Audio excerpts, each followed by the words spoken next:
Sejam bem-vindos à Feira do Empreendedor, realizada pelo Sebrae de São Paulo. Sua presença aqui é a prova de sua confiança e esperança em você e no Brasil. Governos não fazem o futuro de ninguém.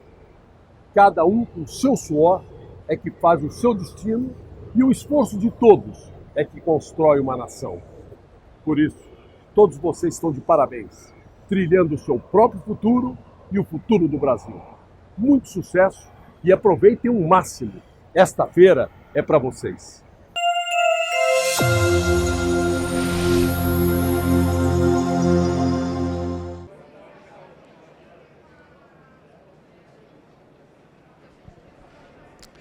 Legal.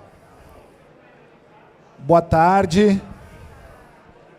Quem ainda não almoçou, levanta a mão, por favor. Quem quer que eu corra para terminar essa apresentação logo, então? Bom, vou tentar não deixar vocês irritados nem tristes, porque eu sei que quando a fome bate, é difícil concorrer. Mas eu vim contar uma história para vocês que tem ganhado cada vez mais relevância no mundo, que é a história da economia criativa. A economia criativa é um conceito que nasceu na Austrália em 1994, quando o primeiro-ministro australiano percebeu que as indústrias criativas ou a criatividade humana era capaz de produzir produtos e serviços com um valor agregado maior do que a indústria tradicional. E é disso que a gente está falando aqui, um mercado que no mundo representa... Espera aí, que eu sempre tenho a pegadinha disso aqui, né? Ô Zé, não está funcionando.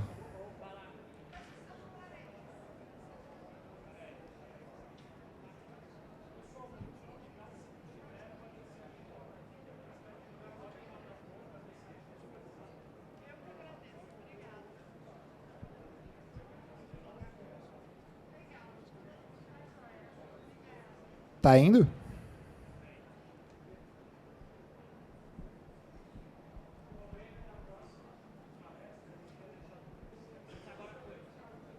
Foi? Um conjunto de setores que no mundo representam 8 trilhões de dólares. No Brasil, esses números, segundo o IBGE, já representam 126 bilhões de reais. E representam cerca de 890 empregos formais, cerca de 2,8% do PIB brasileiro. Agora, por que a economia criativa é a economia da nova era? A gente está buscando respostas para uma série de crises que estão acontecendo simultaneamente e que a cada ano passam a ser mais fortes. A gente já percebe isso desde 2001, mas que ganhou muita relevância nos últimos 5 anos. Eu vou falar um pouco rapidamente dessas 5 crises, porque elas foram determinantes para o momento que a gente vive hoje. A primeira grande crise foi a crise financeira de 2008 e 2009 nos Estados Unidos, que fez com que Wall Street deixasse de ser uma referência para jovens executivos e pessoas que queriam seguir uma carreira, e o Vale do Silício passou a ser uma referência de onde as pessoas gostariam de trabalhar e o sonho americano. Essa transição ela aconteceu muito rápida nos últimos 5 anos. As pessoas deixaram de valorizar o Wall Street e passaram a valorizar o Vale do Silício. A segunda grande crise tem a ver com o aquecimento e as mudanças climáticas. Quando Al Gore ganha o Prêmio Nobel, alertando o mundo sobre o impacto que o desenvolvimento econômico pautado nas indústrias traria para o futuro da humanidade no planeta Terra. A terceira grande crise, e acho importante destacar que todas elas acontecem simultaneamente entre 2007 e 2012, tem a ver com a Revolução Urbana. Pela primeira vez na história da humanidade, mais da metade da população mundial passa a viver em cidades. E isso começa a ser uma prioridade de governos, de empresas, como solucionar os problemas relacionados com a vida nas cidades. A quarta grande crise tem a ver com a revolução digital, que cada vez mais tem se tornado relevante, tanto que esse é um dos espaços mais concorridos da Feira do Empreendedor no Sebrae, e que está relacionada com a internet das coisas e com a inteligência artificial, coisas que a gente vai viver e que ou a gente assume um papel de protagonista ou a gente assume um papel de consumidor. Espero que cada um de vocês tenha criatividade e confiança para se tornar um empreendedor dentro dessa nova economia. E a quinta grande crise que a gente passa a tentar encontrar respostas é a crise institucional. A ideia de que, com a crise econômica, com a crise ambiental, com a revolução nas cidades e a revolução digital, a gente não tem mais segurança de nada. A gente não sabe para onde o mundo vai, onde é o lugar seguro para a gente alocar nossa energia, para a gente aprender. E é por isso também que é importante a gente compartilhar essas 5 crises com vocês.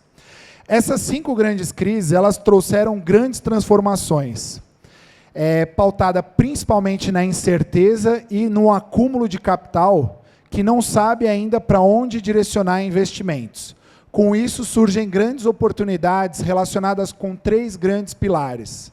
Sustentabilidade, que é um assunto que começou a entrar na pauta e hoje qualquer modelo de negócio tem que apontar um caminho relacionado com a sustentabilidade, tanto do modelo quanto do impacto que gera no mundo. A ideia da colaboração, e aí cada vez mais sistemas em rede que impactam a vida das pessoas e geram modelos de negócios bilionários. E a evolução da tecnologia. Então, hoje é muito difícil você criar um modelo de negócios inovador se você não souber trabalhar em parceria com a tecnologia, em colaboração, com foco na sustentabilidade. Esses 3 pilares são determinantes para você não fazer parte da crise, mas sim parte da oportunidade. Por quê? O mundo está querendo ser competitivo. As pessoas não querem perder seus empregos, elas querem alcançar seus sonhos, e para isso elas precisam ser competitivas. E aí as lideranças, e eu espero que cada um exerça um papel de liderança dentro da sua organização ou dentro do seu núcleo de trabalho, tem que ter claramente a noção do desapego.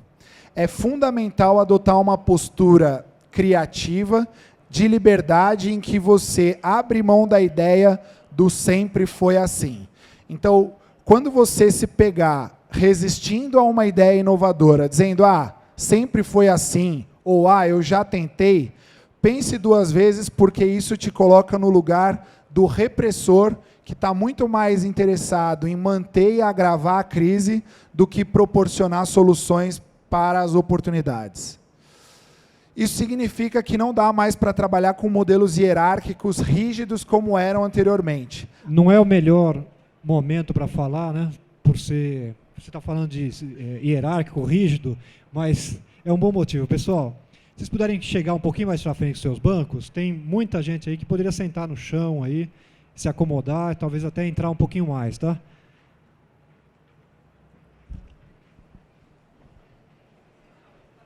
Legal, obrigado. Sabia que vocês vinham? Não, beleza. Eu sabia que você vinha. Doutor, posso te fazer um pedido para tirar umas fotos? Claro. Pode ser com o seu celular? Posso, com o meu. Aí a gente compartilha depois. Tá bom, valeu. Bom, por que é fundamental abrir mão da ideia... Oi?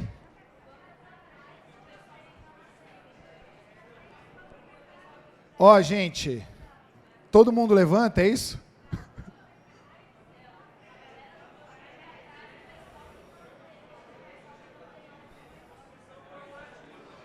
Vamos lá, vamos lá.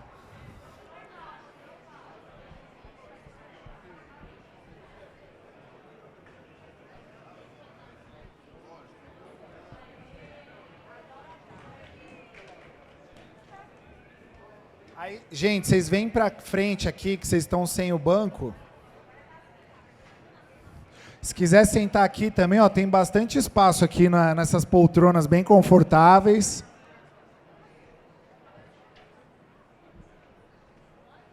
Pode, fica à vontade.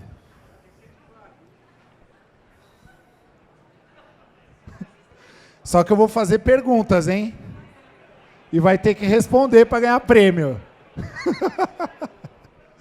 Bom, então vamos lá. Só que agora são protagonistas também. Qual o seu nome? Sandra. Seu? Kelly. Palmas para as duas, então. Bom, então a gente estava falando de hierarquia, né?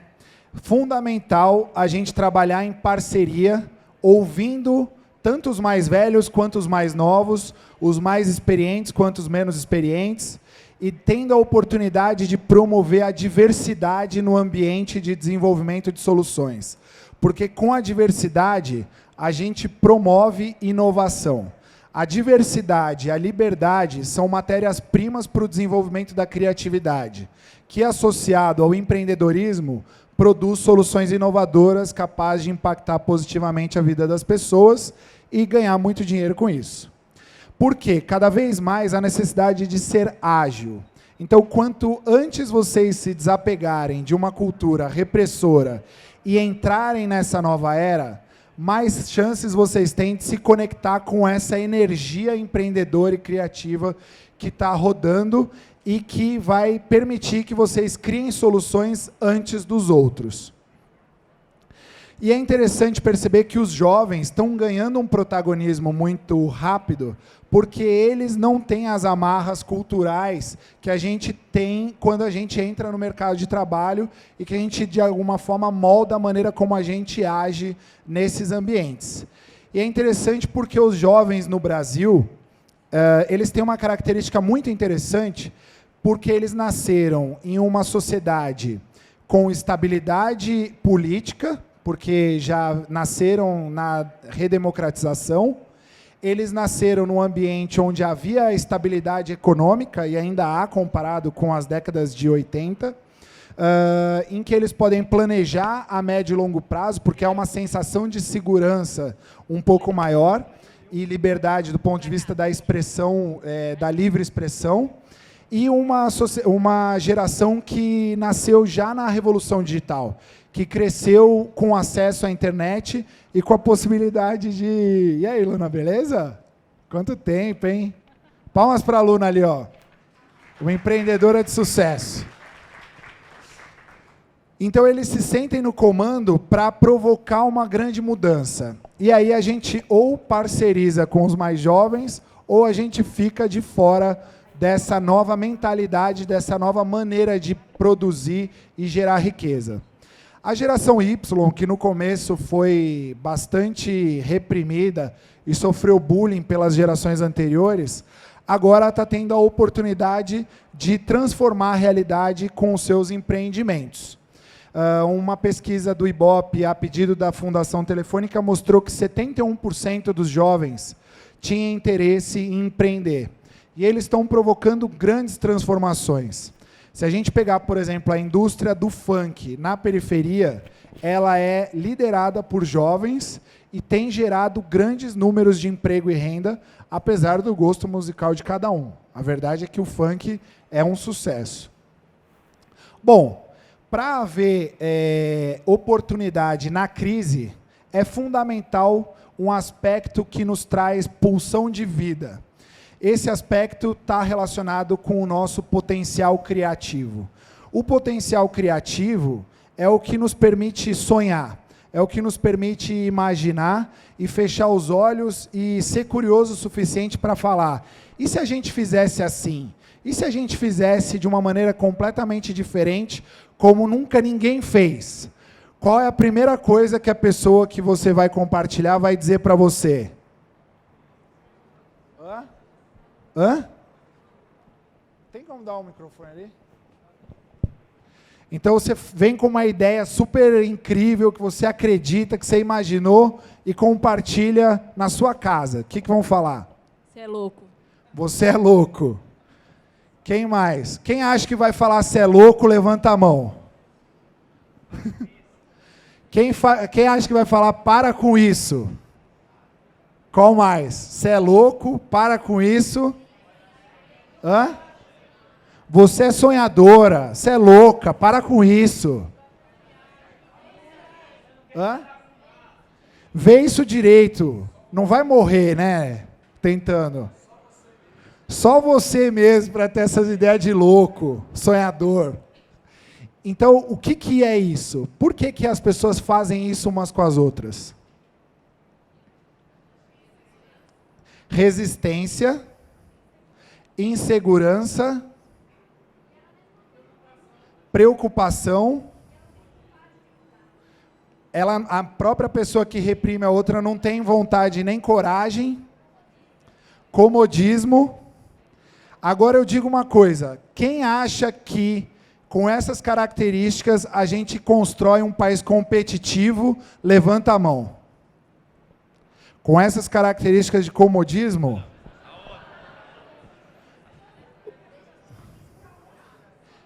desde que seja um risco calculado, aí a gente vai entrar na palestra. Eu acho super importante a gente destacar porque a naturalização da cultura brasileira é da repressão. A princípio, não vai dar certo. Então, quem vai mudar isso a partir de agora, levanta a mão. Quero ver, gente, ó, na casa de vocês, com seus filhos, vocês vão permitir a mudança. Combinado? Então, uma salva de palmas para todos vocês. Existe um grande pensador que foi fundador da IDEO, que é a escola de Design Thinking mais premiada no mundo, chamado David Kelley. O David Kelley ele foi fundamental para a construção de modelos de negócios disruptivos no Vale do Silício. E hoje a consultoria dele é uma das mais valorizadas no mundo. A IDEO foi fundada pelo David Kelley e em um determinado momento o David Kelley teve um câncer. Quando ele saiu do câncer, ele conseguiu sobreviver ao câncer, ele parou todo o trabalho dele na consultoria e decidiu escrever esse livro, que também tem um TED Talk na internet, chamado Confiança Criativa. É impressionante como, culturalmente, as instituições, incluindo a família, a escola, todas elas possíveis, e o ambiente de trabalho, por sua vez, tiram a confiança das pessoas sobre o seu potencial criativo. E isso é destruidor. Num país como o Brasil, que precisa sair da crise e inovar, isso é ainda mais perigoso. Daí nasceu, por conta desse desejo que eu tinha de fortalecer a criatividade, incentivar a criatividade, nasceu o desejo de criar um ambiente onde as pessoas pudessem apresentar suas ideias inspiradoras e transformadoras para investidores. Nasceu a Project Hub. A Project Hub é uma tentativa de ser uma rede global que conecta empreendedores criativos com investidores de impacto, comprometidos com a experiência de vida das pessoas. O que isso significa? De um lado, a gente tem empreendedores como vocês, em busca do sonho de vocês, querendo transformar a realidade, mudar o mundo e ganhar dinheiro com isso. Do outro, existem investidores que compartilham desse sonho com vocês, mas que precisam sentir segurança suficiente para vocês não serem considerados loucos. Então, o tempo todo, a gente vai tentar provar que a gente não é louco e que a gente merece um voto de confiança. Aí a gente morre, aí acabou o sonho. Aí, então, o nosso objetivo era acelerar esse processo de democratização de acesso às oportunidades. Por quê? Quem tem cadastro aqui no LinkedIn? O que uma pessoa procura no LinkedIn? Networking. O que mais? Linkar profissionais. O que mais? Ser visualizado por quem? Por empresas. Para trabalhar. E quem busca oportunidades de recrutamento e seleção pelo LinkedIn, levanta a mão. Quem já encontrou uma oportunidade de negócio para ser fornecedor de um cliente no LinkedIn, levanta a mão. Ninguém. Então está todo mundo... Espera aí. Então, é que eu achei oportunidades de trabalho. Eu sou corretora de seguros e aí eu vi algumas seguradoras, outras corretoras maiores do que eu. Então, o LinkedIn é uma plataforma que majoritariamente é procurada por empresas que querem recrutar talentos para encontrarem para suas empresas para emprego. A gente percebeu que havia uma demanda reprimida de empreendedores que não tinham um lugar para encontrar investidores ou potenciais clientes. E a gente chama isso de oportunidades. Quando a gente colocou a plataforma no ar, o nosso objetivo, então, era democratizar o acesso a oportunidades. Porque a gente sabe como é difícil encontrar alguém que queira comprar o seu negócio, porque quem tem o cliente domina o mercado. Então, é importante a gente abrir espaço para o novo e abrir espaço para todos. Quando a gente fez isso, a gente percebeu que não só oportunidades de investimento eram importantes, mas oportunidades de desenvolvimento. E aí é fundamental entender... Espera aí, que eu ainda estou confuso aqui. É interessante entender que todo o tempo que vocês vão alocar como empreendedores, ele está distribuído em 3 tipos de oportunidades de desenvolvimento que vocês vão procurar.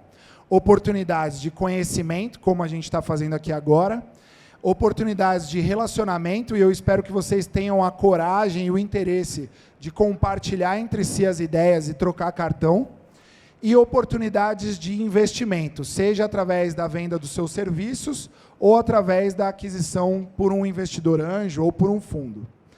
Hoje a ferramenta ela já tem 3.500 empreendedores e já teve 3 milhões de reais viabilizados para 68 projetos diferentes.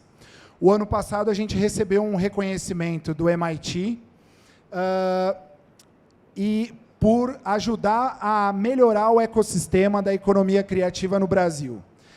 E é isso que eu queria trazer para vocês. O ano passado, a gente recebeu mais de 3 mil empreendedores na nossa plataforma. E quando a gente foi apresentar vocês para os investidores procuravam essas características aqui. Primeira coisa, o investidor não quer perder oportunidade de retorno. Por isso, ele precisa ter segurança. Ele precisa sentir que você tem comprometimento com a ideia e vontade de transformar a realidade. Ou seja, que você vai fazer quase tudo, desde que siga parâmetros éticos, para fazer o seu negócio dar certo. Se ele sentir esse comprometimento, você passa por um segundo momento, que é o momento da assertividade. Cada investidor tem um desejo, um modelo de negócio e uma vontade de investir. Ele busca assertividade. Então, não vai vender uma coisa para uma grande empresa, todo mundo fala da Natura, todo mundo fala do Itaú, todo mundo fala das grandes empresas. Mas, às vezes, as oportunidades, elas estão no campo, em empresas que você nunca ouviu falar, mas que precisam da tua entrega, do teu serviço. Então, amplie os horizontes, utilize ferramentas para pesquisar quem poderia ser um bom investidor para você. Porque a assertividade é importante para evitar a frustração da expectativa. Digamos que você batalhou 1 ano para conseguir uma reunião com um determinado investidor e ele diz assim, mas não era muito bem isso que eu estava procurando. E aí você achava que a sua intuição era infalível. Você perdeu 1 ano de trabalho e com isso vem aquela desejo, não, eu vou continuar lutando. Só que tudo isso foi tempo perdido. O terceiro ponto é transparência. É fundamental ser transparente com o investidor e realista naquilo que você pode ou não entregar. Daí a importância de saber os seus próprios limites e buscar parcerias que ampliem as oportunidades de entrega que você vai ter. O quarto ponto é a praticidade. É fundamental vocês entregarem de maneira simples e objetiva aquilo que vocês prometeram. A ideia do pitch é um pouco isso. E o brasileiro, por natureza da nossa língua ou da nossa cultura, a gente quer preparar o terreno para ir lá e ser objetivo e falar. Então, no bullshit em termos de maneira como você vai se relacionar com os investidores. Seja claro, porque isso transmite confiança e transparência. O quinto ponto é conexão. Se conectem em todas as oportunidades que vocês têm ao alcance. Se vocês encontram outras oportunidades, montem um planejamento e participem de oportunidades de conhecimento e de relacionamento. E um quinto ponto é empatia. A empatia, ela é importante, porque, de certa forma, ela traz elementos do comportamento e isso cria identificação, mas ela nunca vai ser mais importante do que a segurança e a confiança que você precisa passar. Então, nunca tente ser amigão do investidor. O investidor não quer um amigão. O amigão ele encontra na vida pessoal dele. Ele quer ter pessoas que ele pode confiar para pôr o dinheiro dele. Beleza? Essa ideia do amigão está por fora. Bom, e aí esse é o grande desafio que o Sebrae tem, que a Associação Brasileira de Startups tem e que a Project Hub tem. A maioria dos empreendedores no Brasil, principalmente aqueles que atuam na economia criativa, eles têm um alto grau de engajamento, então eles participam das oportunidades de conhecimento, eles participam das oportunidades de networking, mas eles não chegam a ser confiáveis, porque eles não alcançam um grau de maturidade suficiente. E aí que está o grande problema. Hoje, não é a universidade, não é a escola, não é a feira do empreendedor, não é nenhuma instituição a responsável pelo seu próprio desenvolvimento. Essa autonomia e essa maturidade, ela é construída por vocês. Daí entra um aspecto fundamental na jornada de desenvolvimento de vocês para serem confiáveis para receber investimento, que significa curadoria. Curadoria significa saber o que é bom e o que não vale a pena. Saber aquilo que vale a pena gastar tempo e energia e aquilo que não vale a pena. E aí o tempo começa a ser a grande moeda que vocês têm para viver essa corrida de maturidade. Então, eu poderia, ou a Feira do Empreendedor poderia, se não tivesse comprometimento com vocês, ficar entregando um monte de brincadeira para vocês acharem que vocês estão virando empreendedor só porque vocês estão altamente engajados e não fazerem vocês seguirem nessa jornada para chegar aqui. Porque quem está aqui não quer sair. E quanto menos pessoas estiverem aqui na parte dos investidores, melhor, porque aí eu tenho menos concorrência. Então, o nosso comprometimento e o comprometimento de vocês é ter uma perspectiva crítica de que iniciativas de educação, de networking, podem trazer vocês para cá. Porque se vocês não chegarem aqui, não adianta nada. E aqui, além do conhecimento e do relacionamento, tem uma terceira oportunidade, que é o crowdfunding. Quem já se envolveu com projetos de crowdfunding como doador? Quem já doou para projetos? Quanto você já doou? Estamos achando um investidor aqui. $10 já. Uma vez só. Quem já investiu mais de uma vez? Quanto? R$100 duas vezes. Quem já submeteu um projeto no crowdfunding? Você de vermelho. Que projeto era o seu? Um disco. Quanto você pediu? R$12 mil. E conseguiu? E como é que foi administrar esses R$12 mil? Você ainda tem ele guardado? Já foi. E deu prejuízo? Ficou. Tá. O que você fez para não ter prejuízo?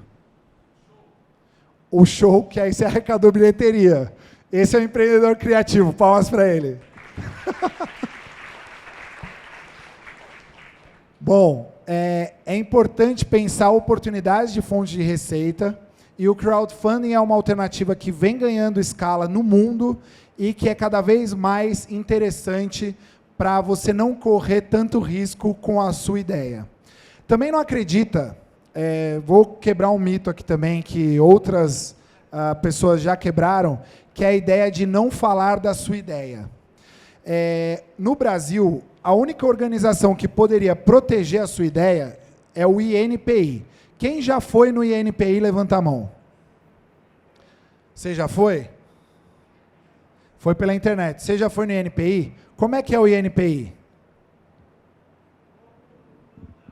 um pouco burocrático, se não sucateado. Agora, por que se o futuro pertence à inovação e o NPI é a organização governamental que protege a inovação, por que que ele está sucateado no Brasil? Porque não tem interesse do governo em ajudar quem? Vocês. Porque vocês estão promovendo inovação. Então não há interesse do governo em ajudar vocês. Agora, por que não há interesse do governo em ajudar vocês? Para você ficar no mesmo que já está, e aí qual que é a grande inovação do ano que está dando o que falar? Não, Zika vírus não é uma inovação, é uma inovação do Aedes.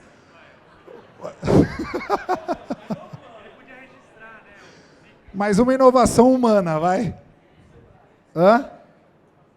Qual? O Uber.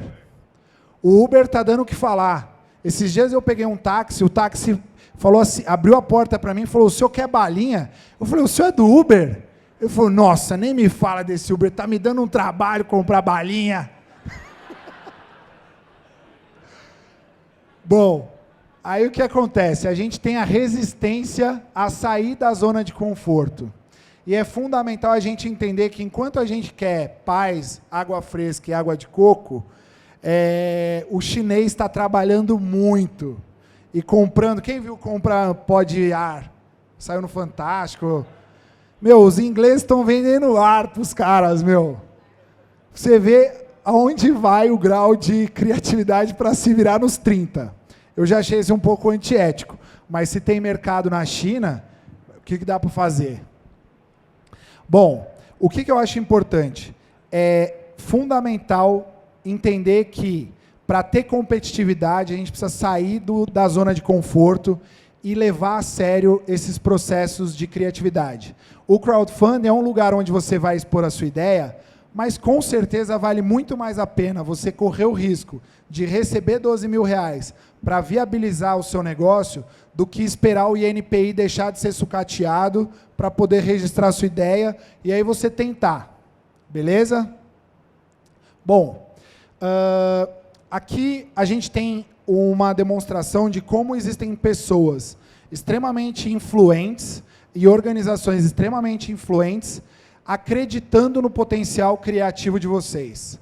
O John Hawkins é quem cunhou o termo economia criativa ainda no Reino Unido, quando o governo britânico liderou uma política de desenvolvimento nessa área, quando eles perceberam que a indústria da música tinha mais valor do que a indústria automobilística para o Reino Unido. A Andrea Bisker, ela foi presidente da WGSN, que é uma das maiores consultorias de inovação e tendências. O André Stur, que deu uma mudada completa no MIS e foi capaz de trazer as grandes posições do David Bowie, do Castelo Rá-Tim-Bum, que vai levar para o mundo agora. O Danilo Miranda, do SESC, o Gilberto Dimenstein, a Associação Brasileira de Startups, a Endeavor e o Cubo, o espaço novo que o Itaú criou. Além disso, a gente tem parceiros no Reino Unido, na Dinamarca e na Holanda. E por que vocês acham que esses países europeus, altamente desenvolvidos e no topo do ranking de inovação do mundo, estão interessados em conhecer vocês? É barato para eles, vocês são... É barato para eles, porque eles vão comprar. Vocês viram ontem que quem foi comprado pelo alemão lá? 165 milhões, o Moip, né? O Moip foi comprado, baratinho. Oi? A gente valoriza o...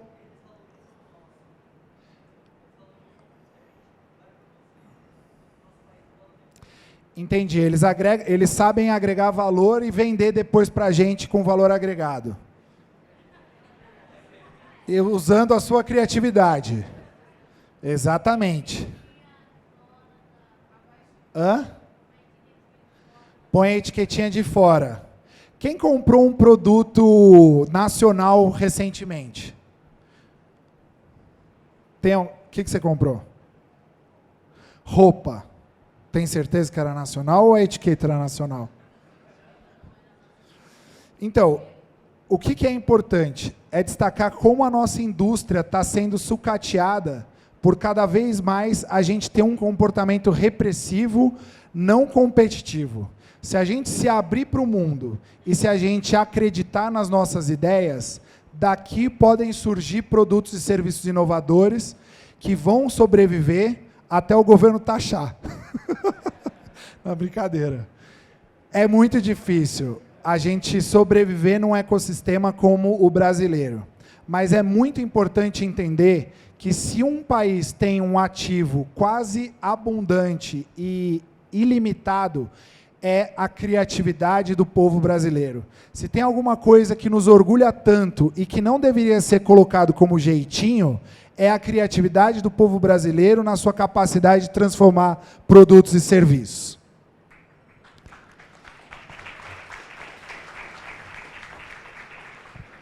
Bom, além disso, a gente já foi reconhecido também pelo governo da Índia, que é um parceiro, mas que também tem o mesmo interesse.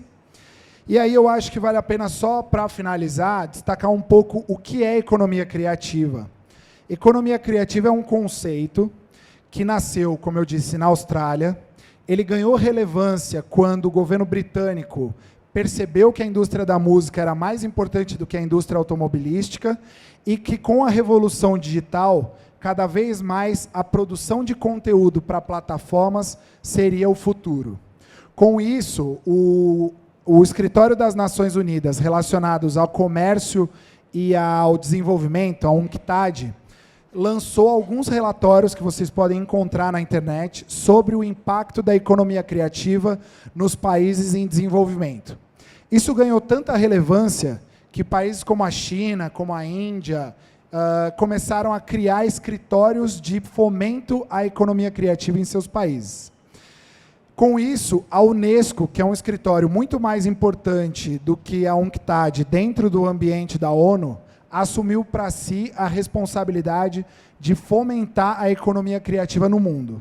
E esse conceito chegou no Brasil pela primeira vez em 2012, quando o Ministério da Cultura decidiu criar uma secretaria para criar políticas de fomento à economia criativa no Brasil.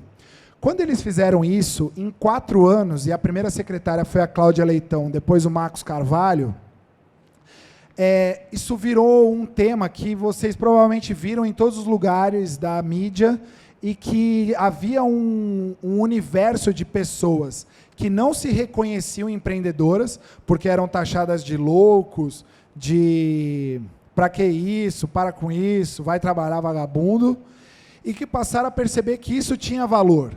Só que aí, quando a Dilma ganhou de novo, do nada, a Secretaria da Economia Criativa foi abolida. Por que a Secretaria da Economia Criativa teve vida tão curta no Brasil? Hã? Pode falar. Porque a gente tem um governo medíocre. É uma possibilidade. Sim.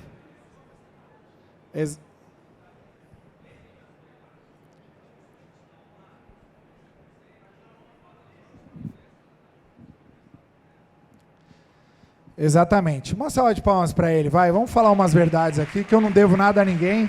Não estou sendo pago para falar aqui. E o negócio é o seguinte, o Brasil tem um ranking global de inovação em que tem 160 países. E o Brasil está em 67º. Então, assim, a gente precisa acreditar mais uns nos outros, precisa confiar em si mesmo e, apesar de tudo, continuar batalhando pelas suas ideias.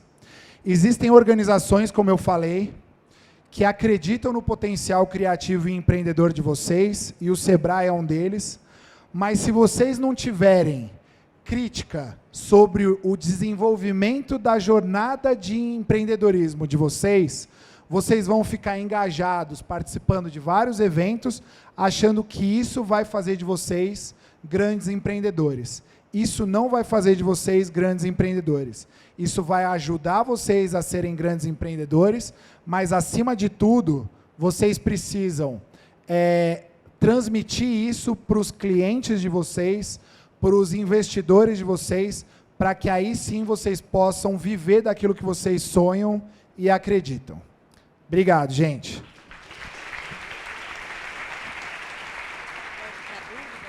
Tá bom. Pessoal, vou deixar aberto para dúvidas. Quem tiver interesse em fazer alguma pergunta.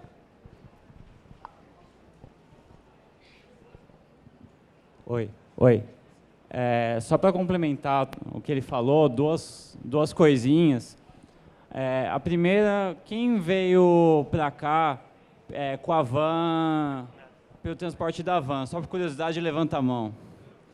E quem pegou aquela de R$3?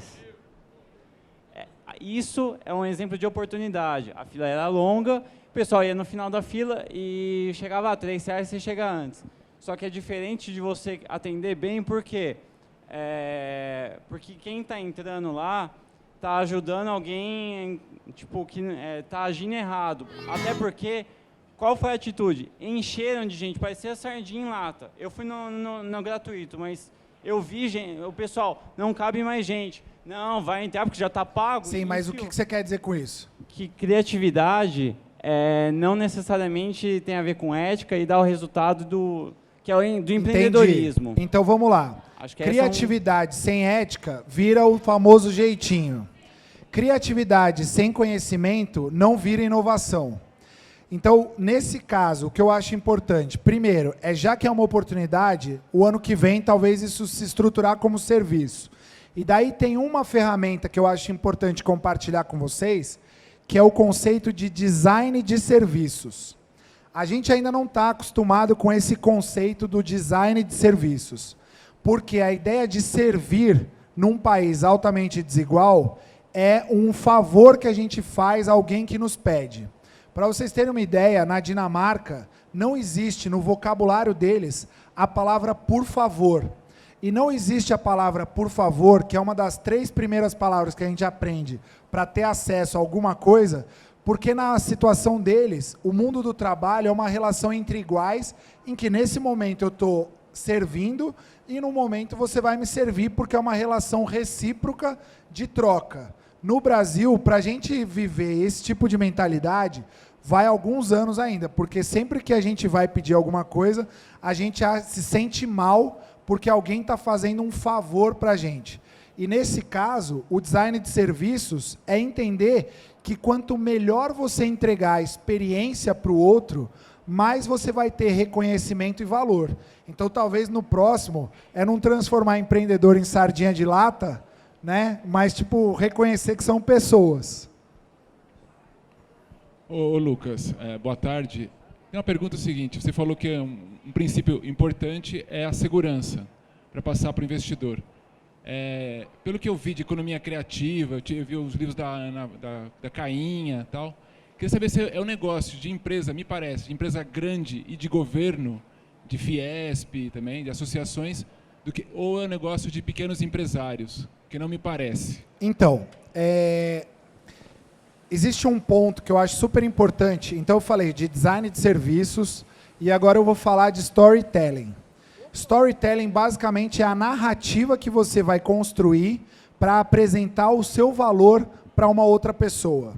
Se você compreende quem está do outro lado e você leva isso em consideração, talvez você se comporte de uma determinada maneira a ponto de transmitir algum tipo de segurança para ela.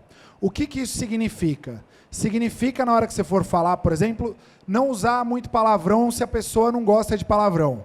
Ou falar muito palavrão se isso para a pessoa transmite transparência. Entender o outro e se colocar no lugar do outro é fundamental para criar esse tipo de segurança.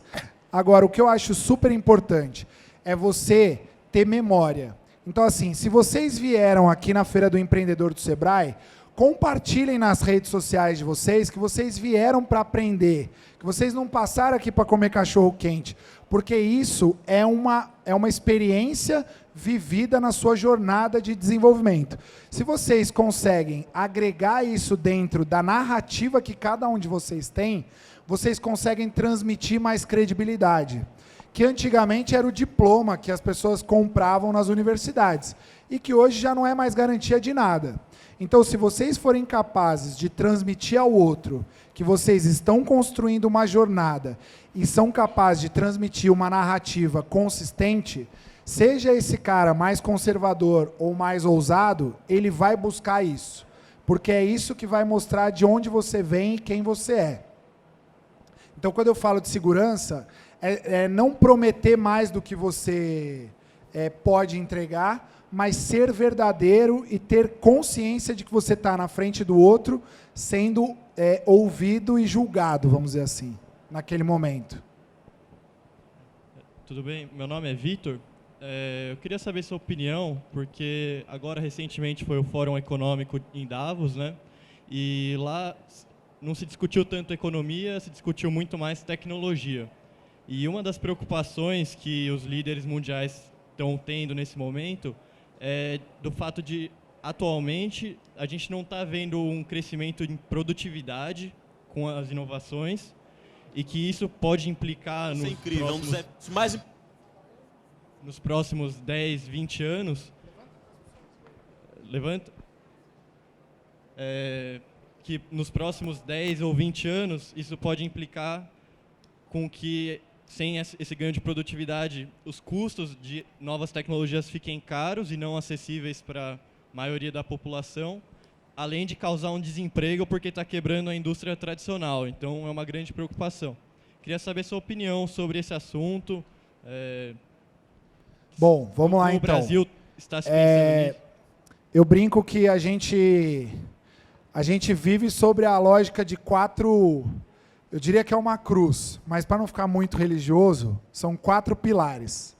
Um pilar é o prazer que a tecnologia nos dá de ter acesso às coisas. Segundo, a responsabilidade que isso traz. Então, se você tem prazer, você tem que ter responsabilidade com o impacto que isso vai ter na realidade. Do outro lado, você tem a sensação de culpa e do outro você tem a sensação de medo. Cabe a você, ou qualquer um, escolher que pilar vai ser mais protagonista na tua jornada. Por quê? O medo sempre vai pautar a realidade. Sempre. A sensação de culpa, então, de tirar emprego dos outros, se você está provocando inovação e disrupção, você vai ficar super com o peso na consciência, capaz de alguém invadir tua casa, bicar teu carro. Lembra, os taxistas estão sofrendo aí a guerra da mobilidade. Só que sempre se encontrou alternativas. E sempre vai se encontrar alternativas. Porque os governos eles têm que responder às inovações. Ele pode até dizer assim, não, aqui não entra inovação, aqui eu protejo a minha indústria porque eu quero sombra e água fresca. A hora que o processo não suporta mais, abre. A hora que abre, quebra. E a gente está vivendo isso de novo. Então, cabe a gente ter menos medo e menos culpa e ser mais ousado, porque a quantidade de empregos que estão sendo gerados na nova economia é grande também. Obviamente que o que está acontecendo e aí eu acho que mais perigoso do que a tecnologia, é a ascensão da desigualdade social. A ascensão da desigualdade social não é um problema da tecnologia, é um problema entre humanos, porque ele quer acumular muito poder e distribuir pouco poder. E aí a gente tem um problema que é o ser humano. Agora, vamos acabar com o ser humano ou não? Então, a gente tem que cada vez mais ter responsabilidade com os nossos próprios limites, vamos dizer assim, mas sem medo. E acho que o Fórum Econômico Mundial é bem manipulador também. Então, também tem a crítica sobre o que você lê, o que você vê, porque não necessariamente é o que está acontecendo. Porque eles podem, às vezes, te reprimir de criar uma inovação, mas lá no ambiente deles está desenvolvendo pra caramba. Oi, você falou aqui, ó. Você falou sobre a vida curta que teve a economia, a secretaria... Fala um pouco mais alto. Tá. Você falou sobre a vida curta que a Secretaria da Economia Criativa teve porque findou no governo Dilma. Daí eu queria saber se foi alguma briga interna com a Secretaria da Economia Solidária e se esses dois conceitos se aproximam. Tem alguma... Eu acho que quanto mais secretarias da economia XYZ tiver, melhor para o Brasil. Agora, se economia solidária briga com a economia criativa, que briga com a economia compartilhada, com a economia da cultura, e aí uma tem que sobrepor a outra, para mim é o mesmo problema do poder entre pequenas pastas que não têm orçamento nenhum e que ficam brigando para ver qual é a economia do futuro. Para mim, todas elas fazem parte de uma nova era, que é a economia baseada na sustentabilidade, na criatividade e na tecnologia, e na colaboração. Mas não tem a ver com isso, tem a ver com um momento histórico que, na época da ditadura, a classe econômica foi para um lado e a classe cultural foi para outra. Porque, de fato, quando você fala de economia criativa em valorizar o seu repertório simbólico, você está falando de exportar bens e serviços com o teu valor simbólico, como os Estados Unidos fazem. Então, por exemplo, o Cine Sebrae. Quem foi no Cine Sebrae que está rolando aqui? Que filme está passando lá? Apollo 13, da década de 70, né, esse filme? É meio velho, Apollo 13. Qual outro filme está passando? Hã? Tudo filme americano. Agora, o Cine Sebrae. O Sebrae é uma organização de fomento ao empreendedorismo americano? E a realidade dos americanos é a nossa realidade empreendedora? E qual que seria uma referência de filme sobre uma história de empreendedor brasileiro? Mauá. O que aconteceu com Mauá? Se fudeu. Uma história triste. Quem mais? Uma história de empreendedor brasileiro que deveria passar no Cine Sebrae. Qual? Fundadores da Veracruz, é um filme isso?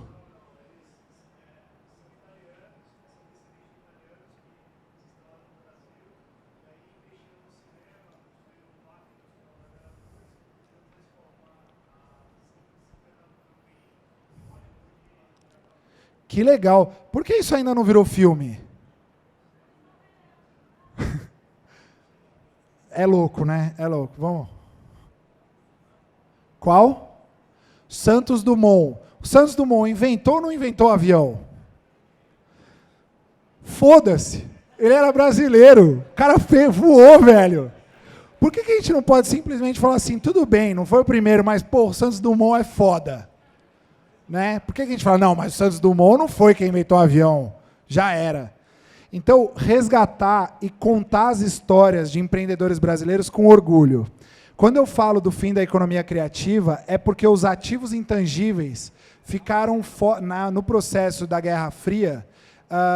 Os capitalistas não dialogavam com os produtores culturais, porque os produtores culturais defendiam, de certa forma, um certo nacionalismo. A mentalidade de quem está no governo, às vezes, ainda transparece muito desse ranço de uma época em que economia e cultura não dialogavam. E isso faz com que a gente tenha dificuldade de aceitar que desenvolvimento cultural gera impacto econômico e pode dar lucro. Né? A gente tem uma série de repressões nesse sentido. Opa, já estou acabando já. É fim de feira. Gente, então é isso. Tem mais alguma pergunta? Uma última pergunta ou já foi? Obrigado, gente. Valeu. Legal. Super obrigado. Lucas é nosso parceirão aí, é uma referência nacional, foi um privilégio para todos nós, para vocês empreendedores, para nós poder contar com você aqui. E gente, desculpa pelos palavrões, hein? Vai estar em todos. Desculpa pelos palavrões. Relevem, legal, por favor. Referência nacional em economia criativa, ok? Ele vai ficar ali fora, pessoal. Vou pedir, tem o stand-up BS Startup, que é nossa parceira, tem uma mesinha lá que você pode sentar um pouco para conversar com o pessoal, porque tem 150 pessoas para entrar aí fora e precisa fazer esse rodízio, legal?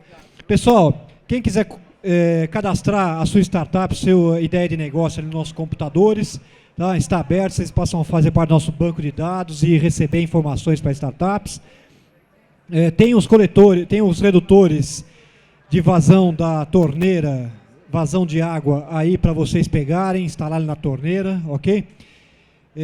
Nosso próximo painel é sobre diversidade dos negócios, mulheres empreendedoras, LGBT, negros, pessoas com deficiência, grupos e tribos.